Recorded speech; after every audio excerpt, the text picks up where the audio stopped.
1, 2, 3, 4. I declare a thumb war. Yeah. Come on, Julian. You can. Come on, Julian. Julian. 1, 2, 3, 4. I won the thumb war. Like, Oh yeah, baby. Princess dominating.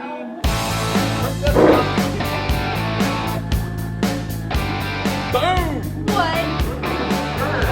Here we go. Strong in first lap, as usual. Yep, that's classic Julian.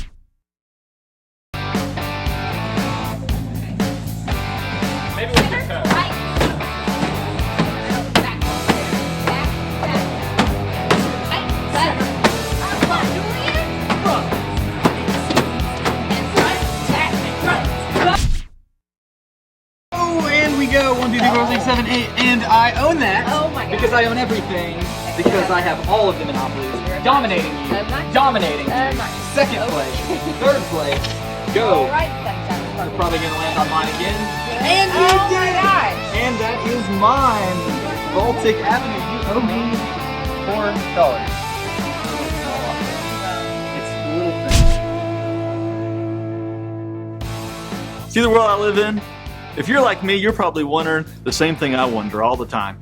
Exactly what was Julian Pizarro just doing? Hey, welcome to my world. I deal with that every day of my life. What was Julian doing just now? Well, I'll tell you, he was actually trying to be last. He was intentionally trying to lose, to come in last place, which flies in the face of the entire culture that we live in.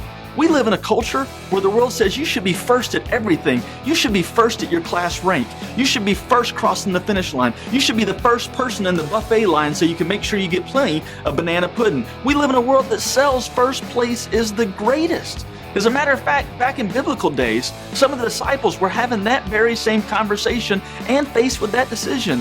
Where should they come in life? Should they come in first or should they come in last? They were discussing who was going to be the greatest in the kingdom of God.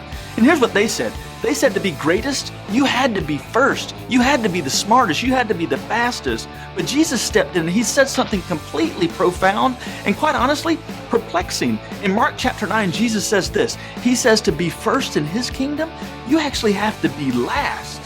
Now, if you're anything like me, that blows my mind. I can't get my hand around on how being first, you've got to be last, or in how being last, you're going to be first. So the concept of being last to be first just blows me away. Imagine this. Imagine you come home from school tomorrow and you tell your mom and dad, hey mom and dad, I've decided to be last in my class rank. I want to have the worst grades possible this year in school because if I have the worst grades possible, Jesus said I'll be first. No, don't do that. That's not what Jesus was saying at all, first of all. And secondly, you'll be on restriction for the rest of your life. That's not what he meant at all. But he did mean something very specific. And here's what I'm asking you to do. On February 1st and 2nd, we're having our annual Freedom Weekend. And this year, we're joining Student Life in the large worship center where over 3,500 students will come together and we're going to unpack exactly what did Jesus mean when he said to be first, you must be last. You don't want to miss it. Mark your calendar now. That's February 1st and 2nd.